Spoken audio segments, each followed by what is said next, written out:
નમસ્કાર વિદ્યાર્થી મિત્રો,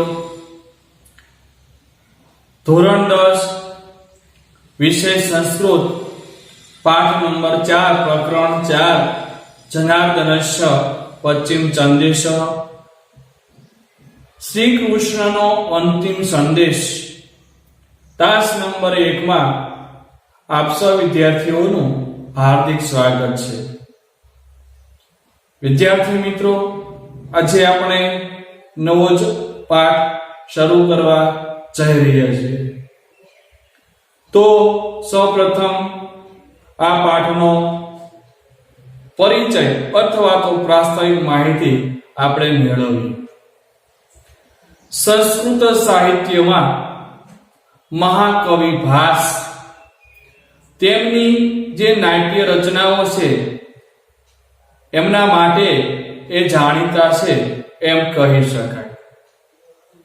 મહાકવિ ભાસે 13 નાટકો એટલે કે રૂપકોની રચના કરી છે અને જેને ભાસ નાટ્ય ચક્ર તરીકે ઓળખવામાં આવે છે। 13 નાટકો કે રૂપકોમાંનું એક રૂપક એટલે દૂત ઘટોત્કચ। એમાંથી પ્રસ્તુત જે પાઠ છે આપણો જનાર્દનસ્ય પશ્ચિમ સંદેશ એ ઉદ્ધૃત કરવામાં આવ્યો છે એટલે કે લેવામાં આવ્યો છે। પ્રસ્તુત પાઠનું જે કથા વસ્તુ છે એ મહાભારતની કથા પર આધારિત છે। કુરુક્ષેત્રના મેદાનમાં મહાભારતનું યુદ્ધ ચાલતું હતું।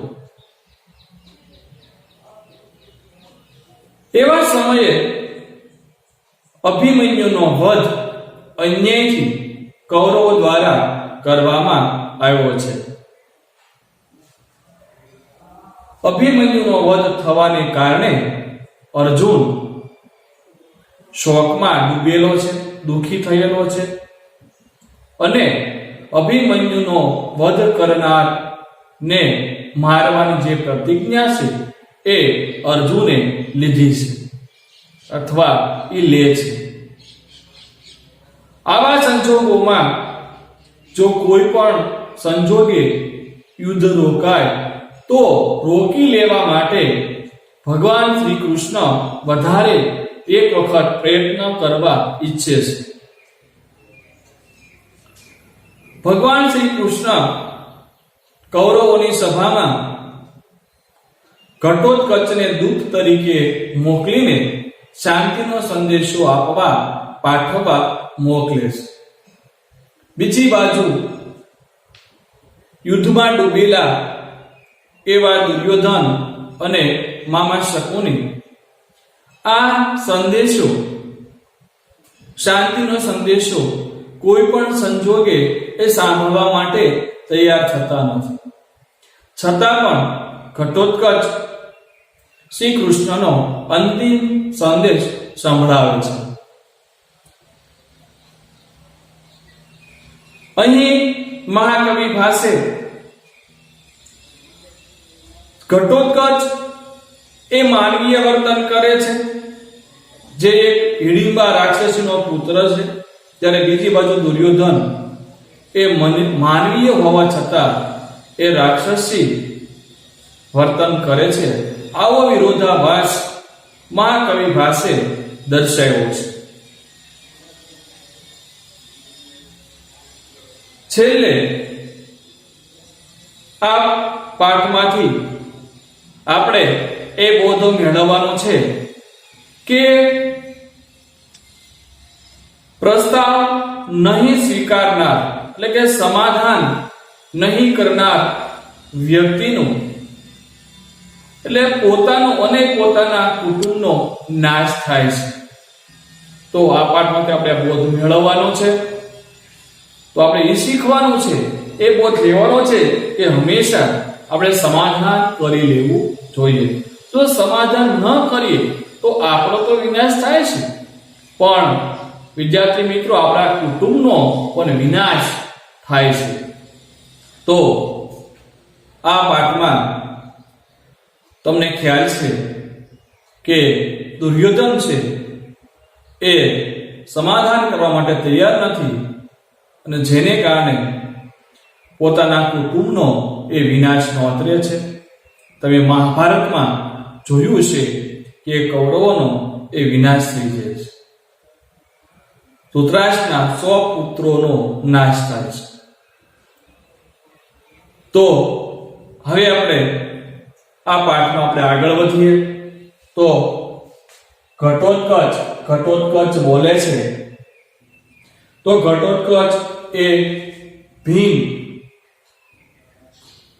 પાંડવ પુત્રોમાંનો એક પુત્ર એટલે ભીમ અને હિડીંબા નામની જે રાક્ષસી છે એ તેમનો પુત્ર હતો અને તે કૌરવોની સભામાં શ્રી કૃષ્ણના કહેવાથી દૂત બનીને એ સંદેશો લઈને જાય છે.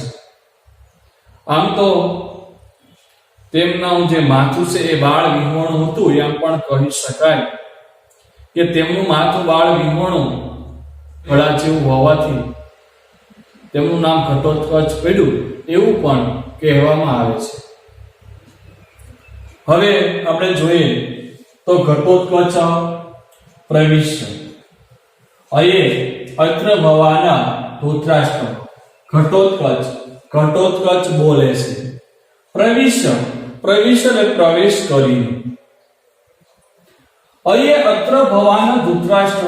અયે એટલે કે અરે અત્ર ભવાના. અહીં આપણે શબ્દાર્થો લખીએ કે અત્ર ભવાના આ મહાશય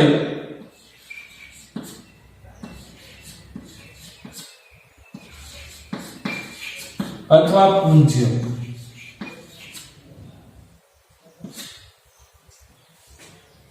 ધૃતરાષ્ટ્ર એટલે કે ધૃતરાષ્ટ્ર. અયે એટલે કે અરે અત્ર ભવાના એટલે આ પૂજ્ય. બરાબર, આ પૂજ્ય અથવા આ મહાશય ધૃતરાષ્ટ્ર એટલે કે ધૃતરાષ્ટ્ર છે. ધૃતરાષ્ટ્ર એ જન્મથી અંધ હતા. બરાબર છે, આપ સૌ જાણો છો. તો આગળ જોઈએ, ફરી વખત અનુવાદ કરીએ. પ્રવેશ એટલે કે પ્રવેશ કરીને. અયે એટલે કે અરે અત્ર ભવાના આ પૂજ્ય. ધૃતરાષ્ટ્ર એટલે ધૃતરાષ્ટ્ર.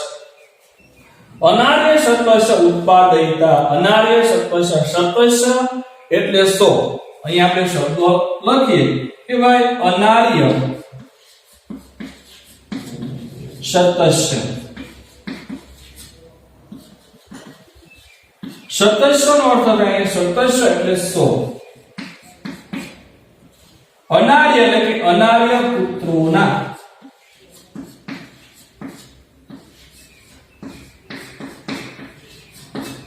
ઉત્પાદયિતા એટલે જનક.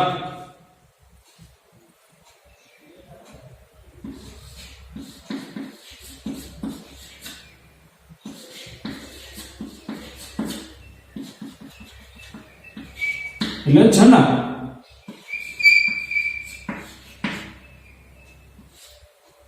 જન્મદાતા. જનક એટલે જન્મદાતા, જન્મ આપનાર એવો એમનો અર્થ થાય છે. અનાર્ય સત્વસ્ય ઉત્પાદિતા. સત્વસ્ય એટલે કે 100. અનાર્ય એટલે કે પુત્રોના, 100 પુત્રોના. પણ આપણે એમ કહેશું કે 100 અનાર્ય પુત્રોના ઉત્પાદિતા એટલે કે જનક. ઉપસૃત્ય. ઉપસૃત્ય એટલે પાસે જઈને. જો અહીંયા પ્રવિશ્ય એ પણ સંબંધક ભૂતકૃદન છે. ઉપસૃત્ય એ પણ સંબંધક ભૂતકૃદન છે. ઉપસૃત્ય એટલે પાસે જઈને. પિતામહ એટલે પિતામહ. પિતામહ આપણે કોને કહીએ છીએ? તો પિતામહ એટલે આપણા જે પિતા હોય એના પિતા, એને આપણે પિતામહ કહીએ છીએ. આપણે ભાષામાં તેને આપણે દાદા કહીએ છીએ. તો અહીંયા આ ધૃતરાષ્ટ્ર છે જે છે એ ઘટોત્કચના પિતામહ છે. એટલે પિતામહ કહીને તેમને સંબોધન કરે છે. પિતામહ એટલે કે પિતામહ અભિવાદયે ઘટોત્કચ. જો અહીંયા વાક્ય છે એ અધૂરું છે. અભિવાદયે ઘટોત્કચ એટલે અભિવાદન કરું છું હું ઘટોત્કચ. અહીંયા છ પણ નથી જુઓ. બરાબર ને, ખાલી ઘટોત્કચ. તો આપણે કનો ક લાવવા દેવાનો છે, પાછળ આપણે ચ લખવાનો નથી. અભિવાદય ઘટોત્ક, અભિવાદન કરું છું હું ઘટોત્ક. પછી આપણે જે છે એ વાક્ય અધૂરું છે. ઇત્યોર્ધતે, ઇત્યોર્ધતે એટલે એમ અડધું કહીને, અહીં આપણે શબ્દ લખી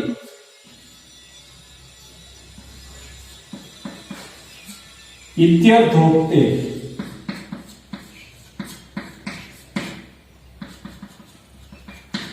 એમ અડધું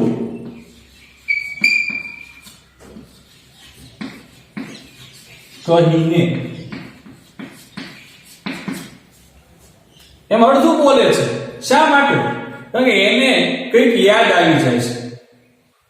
અભિવાદન કરું છું હું ઘટોત્ક, પછી એને કંઈક યાદ આવી જાય છે, એટલે અડધું બોલતા બોલતા એ અટકી જાય છે. એમ અડધું કહીને, ઇત્યર્ધોક્તે એમ અડધું કહીને, ન અયમ અક્રમઃ, ન એટલે નાના, અયમ એટલે આ, અક્રમઃ અક્રમઃ એટલે ક્રમભંગ,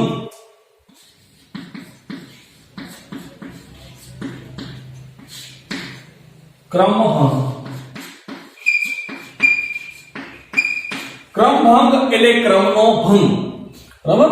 શું કહે છે કે નાના આ ક્રમભંગ છે, ક્રમનો ભંગ છે.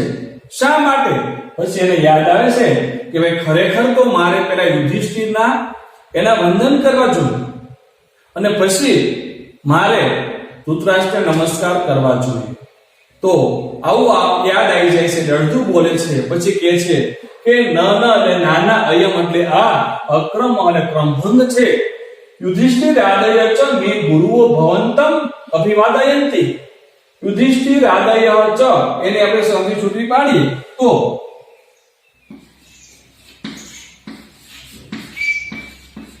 યુધિષ્ઠિરાદય ચ,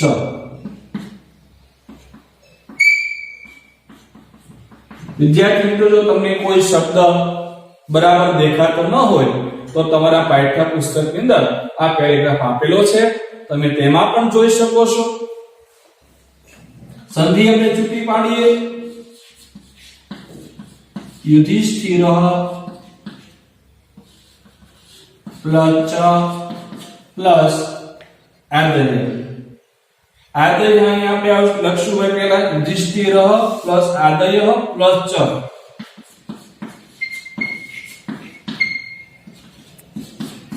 ચલો તો યુધિષ્ઠિર એટલે યુધિષ્ઠિર, આદય એટલે કે વગેરે, ચ એટલે ને તો યુધિષ્ઠિર વગેરે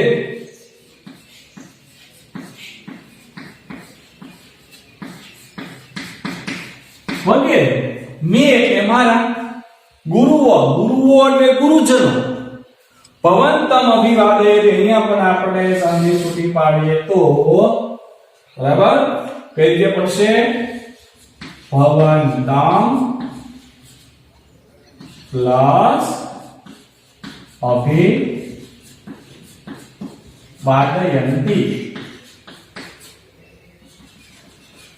ભવંતમ એટલે આપને, આપ સ્ત્રીને, અભિવાદયંતિ અભિવાદન કરે છે. ભવંતમ એટલે આપને, અભિવાદયંતિ અભિવાદન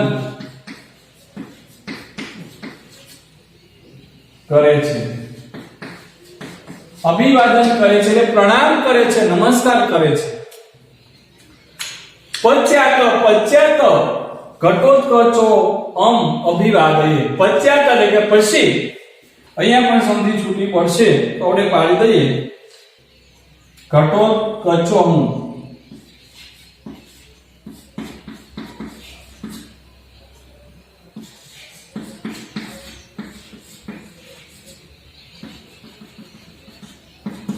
સંધિ છૂટી પાડી તો ઘટોત્કચ પ્લસ અયમ અહમ.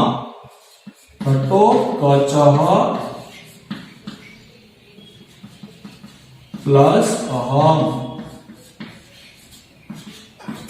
અહમ એટલે હું. સર્વનામ આપણે પહેલા લખશું, સર્વનામનો અર્થ આપણે પહેલા લખશું. ઘટોત્કચ એટલે ઘટોત્કચ અભિવાદય એટલે અભિવાદન કરું છું. પછી હું ઘટોત્કચ અભિવાદન કરું છું. ધૃતરાષ્ટ્ર બોલે છે એહી એહી પુત્ર. એહી એહી એટલે આવ આવ. અહીં આપણે એક જ વખત લખશું એહી. એહી નો અર્થ થાય આવ.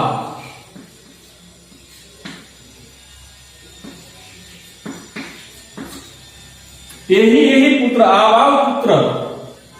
ઘટોત્કચ બોલે છે અહો કલ્યાણ ખલુ અત્ર ભવાન. અહો એટલે કે અરે, અત્ર ભવાન આપ મહાશય, ખલુ એટલે ખરેખર, કલ્યાણ કલ્યાણકારી છે. કલ્યાણ એટલે કલ્યાણકારી. શું કે છે ઘટોત્કચ? અરે આપ અત્ર ભવાન એટલે આપ મહાશય, ખલુ એટલે ખરેખર, કલ્યાણ એટલે કલ્યાણકારી છો. કે આપ મહાશય ખરેખર કલ્યાણકારી છો. કલ્યાણાનામ પ્રસૂતિ પિતામહ માહ ભગવાન ચક્રાયુધ. ભગવાન ચક્રાયુધ શબ્દનો અર્થ આપણે પહેલા લેશું. ભગવાન ચક્રાયુધ એટલે કે ભગવાન ચક્રપાણીએ. ભગવાન ચક્રપાણી એટલે કોણ? તો કે ભાઈ શ્રી કૃષ્ણ. તો ભગવાન ચક્રાયુધ એટલે ભગવાન ચક્રપાણીએ કલ્યાણાનામ પ્રસૂતિ. કલ્યાણાનામ એટલે કે કલ્યાણ રૂપી વસ્તુઓના, અને પ્રસૂતિ એટલે કે ઉદ્ભવ સ્થાન. અહીં આપણે લખશું કે કલ્યાણાના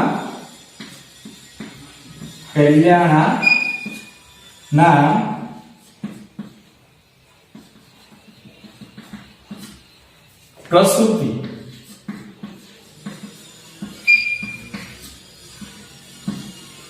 એટલે કલ્યાણ રૂપી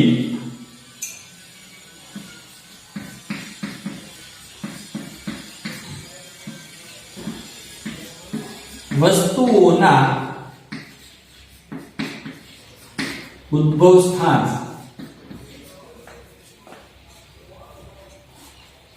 ઉદ્ભવ સ્થાન.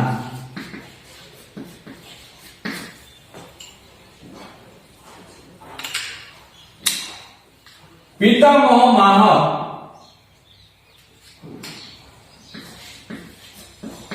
પિતામહ માહ સંધિ રૂપી પાડશો આપણે. પિતામહમ પ્લસ આહ.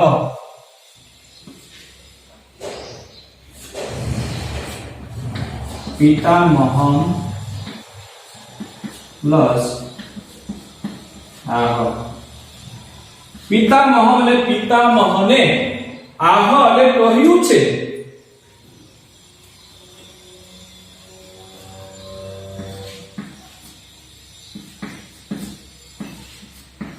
પિતામહને કહ્યું છે.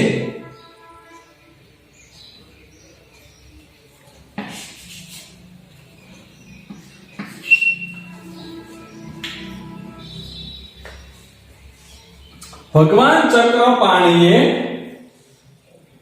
કલ્યાણ રૂપ વસ્તુઓના ઉદ્ભવ સ્થાન આપ પિતામહને કહ્યું છે. અહીં આપ પણ લખી શકો ભાઈ. આપ નીચે લખીશું આપ પિતામહને કહ્યું છે. શું કહ્યું છે? બરાબર છે. આગળ બોલે છે તો ઘટોત્કચ ઘટોત્કચ બોલે છે અરે ખરેખર આપ મહાશય કલ્યાણકારી છો. કલ્યાણકારી વસ્તુઓના ઉદ્ભવ સ્થાન ભગવાન ચક્રપાણીએ આ પિતામહને કહ્યું છે. ધૃતરાષ્ટ્ર આસનાત ઉત્થાય. આસનાત એટલે કે આસન પરથી, અને ઉત્થાય એટલે ઉઠીને. આસનાત ઉત્થાય એટલે કે આસન પરથી, ઉત્થાય એટલે ઉઠીને. કિમ આજ્ઞાપયતિ ભગવાન ચક્રાયુધ. ભગવાન ચક્રાયુધ એટલે કે ભગવાન ચક્રધારીએ કિમ આજ્ઞાપયતિ શું આદેશ આપ્યો છે? અહીંયા સંધિ ચૂકી પડી શકે. કિમ પ્લસ આજ્ઞાપયતિ એ સંધિ હું અહીંયા ઉપર ચૂકી પાડીશ. કિમ પ્લસ આજ્ઞા પયતી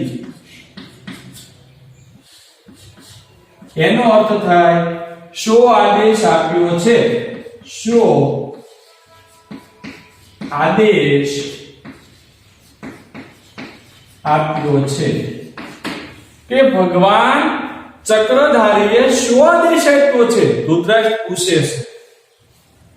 આસન પરથી ઊભા થઈ જાય છે, આસન પરથી ઉઠીને ભગવાન ચક્રધારીએ શો આદેશ આપ્યો છે? ઘટોત્કચ બોલે છે ન ના ના ના આસનસ્થેન એવ ભવતા શ્રોતવ્યો જનાર્દનસ્ય સંદેશઃ. આસનસ્ય સ્થેન આસન પરથી અથવા આસન પર બેઠેલા જ ભવતા એટલે કે આપશ્રીએ જનાર્દનસ્ય સંદેશ એટલે કે જનાર્દનસ્ય એટલે કોણ ભાઈ? જનાર્દનસ્ય એટલે કોણ? તો કે ભાઈ શ્રી કૃષ્ણ. સંદેશ એટલે કે સંદેશ શ્રોતવ્યો, શ્રોતવ્યો એટલે સાંભળવો જોઈએ. અહીંયા તવ્ય પ્રત્યય છે. શ્રુત ધાતુ શ્રુત ધાતુને તવ્ય પ્રત્યય છે એટલે વિધ્યત ભૂતગત આવશે. શ્રોતવ્યો એટલે સાંભળવો જોઈએ.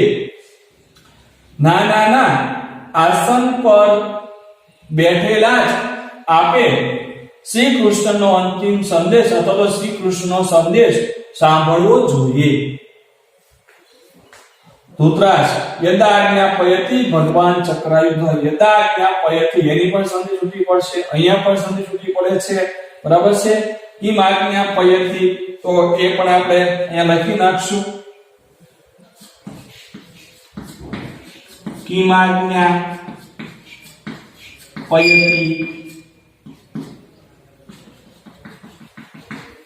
કિમ પ્લસ આજ્ઞાપયતિ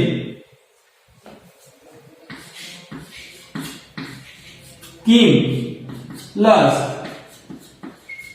આજ્ઞાપયતિ શો આદેશ આપ્યો છે?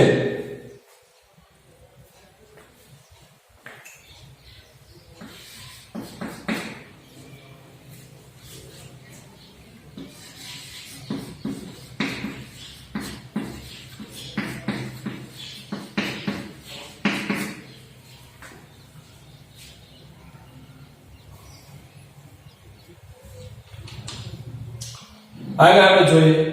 બરાબર. અહીંયા આ શબ્દને આપણે સંધિ છૂટી પાડી. હવે આપણે યદા આજ્ઞાપયતિ તો યદ પ્લસ આજ્ઞાપયતિ એ શબ્દ આપણે લખી લઈએ. યદા આજ્ઞાપયતિ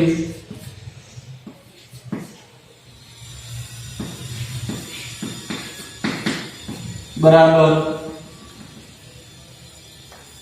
યદ પ્લસ આજ્ઞાપયતિ. અહીં યદ એટલે કે જેવી. બરાબર. યદ પ્લસ આજ્ઞાપયતિ. યદ એટલે કે જેવી ભગવાન ચક્રાયુધ ભગવાન ચક્રધારીની ચક્રાયુધ એટલે કે ચક્રધારીની અથવા ચક્રપાણીની અને આજ્ઞાપયતિ એટલે કે આજ્ઞા જેવી ભગવાન ચક્રાયુધની આજ્ઞા. ઉપવિશતિ એટલે કે બેસી જાય છે. બરાબર. આસન પરથી પહેલા ઊભા થાય છે, પછી ઘટોત્કચ એને કહે છે કે ના ના આસન પર જ બેઠેલા આપે શ્રી કૃષ્ણનો અંતિમ સંદેશ સાંભળવો જોઈએ. પછી જે ધૃતરાષ્ટ્ર છે આસન પર બેસી જાય છે અને એ શ્રી કૃષ્ણનો જે કઈ સંદેશ છે એને સંભળાવે છે.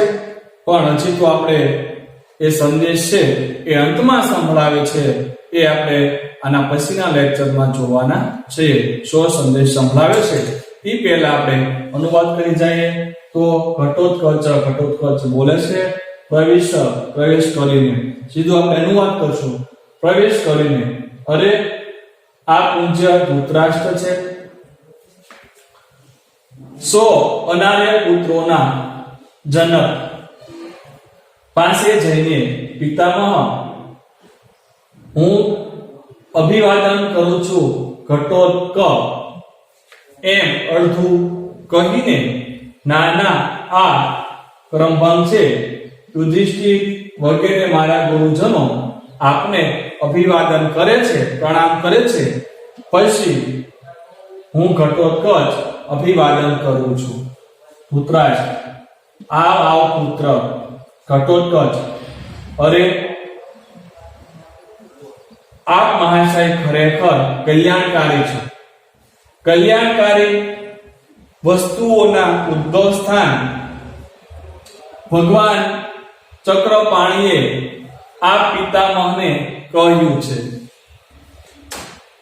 ધૃતરાજ આસન પરથી ઊભા થઈને ભગવાન ચક્રધારીએ શું આદેશ આપ્યો છે? ઘટોત્કચ ના આસન પર બેઠેલા જ આપે શ્રી કૃષ્ણનો સંદેશ સાંભળવો જોઈએ. ધૃતરાજ જેવી ભગવાન ચક્રાયુધની અથવા ચક્રપાણીની આજ્ઞા બેસી જાય છે. બરાબર.